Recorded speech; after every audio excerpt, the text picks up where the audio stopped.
You wrote the script, and you're coming off of School Days. How the hell did you get this movie made? Well, it was a different time. Well, Tom, you could go ahead. All right, I'll take this. It was a different time, and as Spike has been quoted in the press, and I think it's true, I doubt that Do the Right Thing would be made by any studio today. Maybe Fox Searchlight for very little money. Mini studio. Yeah, but by a big studio, no. Just because the business has changed. It's not the subject matter. It's the business today is all about, sequels and all that stuff. But it wasn't in those days, so we could make it. This script, Sean Daniel, who's somewhere here in the audience. Sean, can you stand up, please? Yeah, Sean, you should take a bow wherever you are. There he is.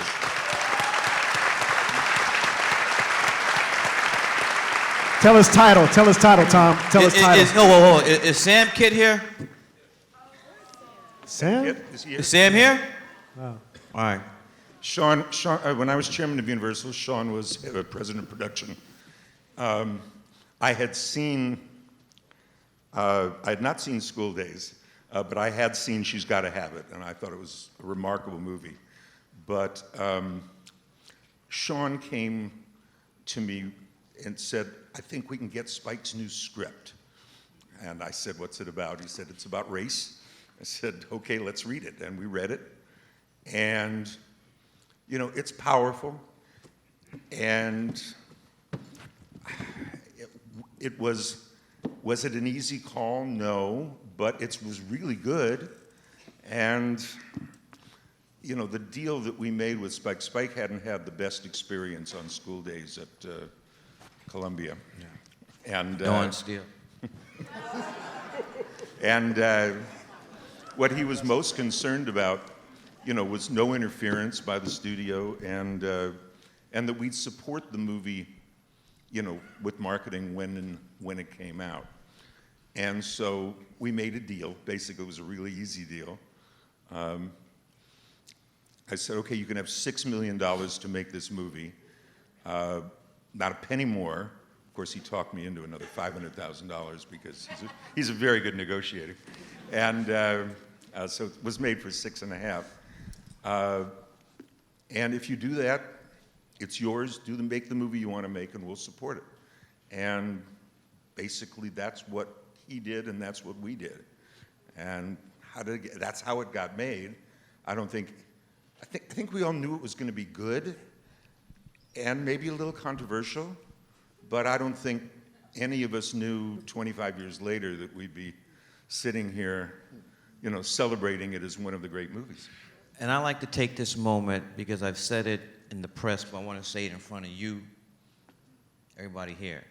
Tom Pollock is the unsung hero of this film, because I know there are a lot of new heads, new jacks here, but you weren't around when this film came out. But it started at the world premiere in Cannes, where there was a segment of the press who did not want this film to come out, who were writing reviews saying this film was going to cause black people to run amok. That this movie would cause race riots, whatever that is, as if it was a movie that could cause a race riot. And here's the thing, though, which a lot of people don't remember. Tom Pollock had done a film called Last Temptation of Christ before this. And Tom, he went through the ringer on that one. He had to get bodyguards. So he could have easily said, Spike, I can't do this again. But he didn't do that. He stood behind the film and said, we're putting it out.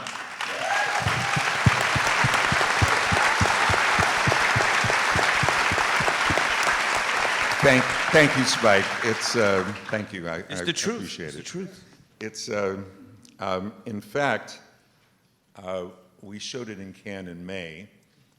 It didn't win. It should have won, but Steven Soderbergh's film won that year.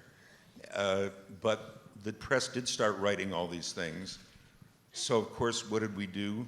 We moved the release date up so we could take advantage of all that controversy. And, Hollywood. it's Hollywood, exactly. So we came out earlier in the summer. And we opened up. Whose idea was to open up the same day as Batman? Sean, that must have been your idea. People forget this. We opened June 30th, 1989. We opened the same day as Batman. The one Jack Nicholson, Michael Keaton, Prince did the music. Same day. Wow. We still Count the programming, right? counter program, and we still did really well. The movie did financially much better than I actually thought it would. It's, you know, some movies you make thinking you're going to make a lot of money, and then other movies you make because you think they're going to be really good, and this was the latter. But it turned out to be a profitable movie, and it's because it managed to touch a chord.